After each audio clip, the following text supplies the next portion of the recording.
Hello everyone, welcome to my channel. ఎప్పుడైనా మీరు బెండకాయ పచ్చడిని ట్రై చేశారా? ఇంకా చేయలేదా? చేయకపోతే ఒక్కసారైనా ట్రై చేసి చూడండి. ఖచ్చితంగా మీ ఫేవరెట్ డిషెస్లో ఇది కూడా యాడ్ అయిపోతుంది. ఎటువంటి శ్రమ పడకుండా చాలా ఈజీగా చేసుకోవచ్చు. చాలా తక్కువ టైంలో కూడా అయిపోతుంది. చాలా ఎక్కువ రుచిని ఇస్తుంది అనమాట. రోటి పచ్చళ్ళు తినడం చాలా మంది ఈ మధ్యకాలంలో మానేశారు. పొద్దాక మిక్సీలో వేసుకోవడమే మొదలుపెట్టారు. అలా చేయకుండా రోటి పచ్చళ్ళని మంచిగా ఎంజాయ్ చేయండి, కంటిన్యూ చేయండి. అప్పుడే నోటికి అన్ని రుచులు అందుతాయి అన్నమాట. మిక్సీలో వేసేస్తే పేస్ట్లా అయిపోతుంది, కానీ దాని ఫ్లేవర్స్ మనకి కరెక్ట్గా తెలీదు. సో రోలు లేకపోయినా సరే ఎలా చేసుకోవాలో ఈరోజు నేను చూపిస్తాను, చూడండి. ముందుగా కొంచెం ఆయిల్ వేయండి. ఆయిల్ వాడకం అనేది రాను రాను మనం తగ్గించాలి. అప్పుడే మన ఆరోగ్యానికి చాలా మంచిది అనమాట. ఆయిల్ అనేది ఎప్పుడు కూడా మంచిది కాదు. సో ఆయిల్ తగ్గించండి.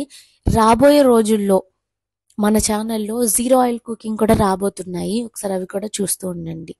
ముందుగా కొద్దిగా ఆయిల్ వేసి ప్యాన్లో కొంచెం జీలకర్ర, ఇంగువ, కరివేపాకు వేసాము. వేసిన తర్వాత పచ్చిమిరపకాయలు వేసాం. మేము పచ్చిమిరపకాయలు ఘాటు ఎక్కువ తింటాం కాబట్టి ఎక్కువ వేసాను అనమాట. మీరు మీ టేస్ట్ ప్రకారం అడ్జస్ట్ చేసుకోవచ్చు మిర్చిని. సో కొద్దిగా ఆయిల్ వేసి మిర్చి వేసి ఫ్రై అయిన తర్వాత పక్కకు తీసేసుకోవాలి. ఇంకా నేను ఆయిల్ వేయను, కొంచెం కూడా ఇంకా ఆయిల్ వేసేది లేదు. ఇంకా ఒక కప్పు బెండకాయ ముక్కలు వేసేసాను. వేసి సాల్ట్ వేయకూడదు. సాల్ట్ వేస్తే ఏమవుతుందంటే బెండకాయలో నుంచి జిగురు వస్తూ ఉంటుందన్నమాట. సో మనం ఏం కర్రీ చేయట్లేదు, పులుసు చేయట్లేదు కాబట్టి మనం సాల్ట్ అనేది వేయక్కర్లేదు. ఫ్రై చేశాక చూసారా ఎంత బాగా ఫ్రై అయిపోయినాయో. సాఫ్ట్ అయిపోతాయి, మూత పెట్టగానే మంచిగా సాఫ్ట్ అయిపోతాయి అన్నమాట. ఆయిల్ మనం స్టార్టింగ్లో ఒక్కసారి వేసాము, ఇంకా వేయలేదు.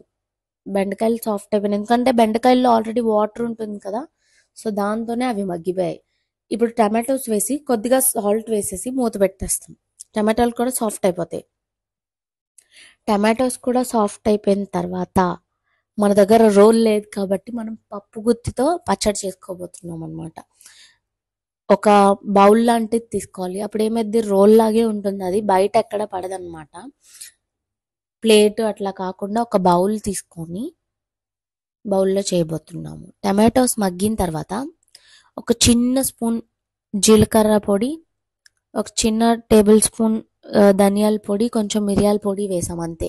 ఇంకా సాల్ట్, ఇంకేం వేయలేదు మనం.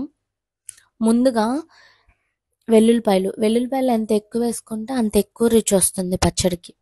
సో మనం వెల్లుల్లిపాయలు ఒక 10 నుంచి 15 రెబ్బలు తీసుకోవచ్చు. నేను తీసుకున్న చిన్నది కాబట్టి అన్ని తీసుకోవాల్సి వచ్చింది. ఒలిచేసుకొని ముందుగా పప్పు గుత్తితో మనం వెల్లుల్లిపాయల్ని మ్యాష్ చేసుకున్నాము. తర్వాత పచ్చిమిర్చి అవన్నీ 1 బై 1 యాడ్ చేసుకుంటూ వెళ్ళాలి. లాస్ట్లో మనం టమాటోస్, బెండకాయలు వేస్తున్నాము.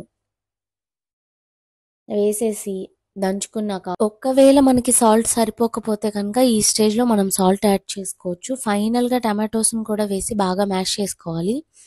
మ్యాష్ చేసుకున్న తర్వాత దాన్ని ఇంకొక బౌల్లోకి ట్రాన్స్ఫర్ చేసేసుకోవడమే. ఒక్కసారి ఇట్లా ట్రై చేసి చూడండి, ఖచ్చితంగా మీకు నచ్చి తీరుతుంది. ఆ వేడివేడి అన్నంలో కలుపుకొని తింటే అసలు ఎంతైనా అన్నం తినేయాలి తినేయాలి అనిపించిద్ది. టమాటో పచ్చడిని ఎంత ఇష్టపడతారో దీన్ని కూడా అంతే ఇష్టపడతారు.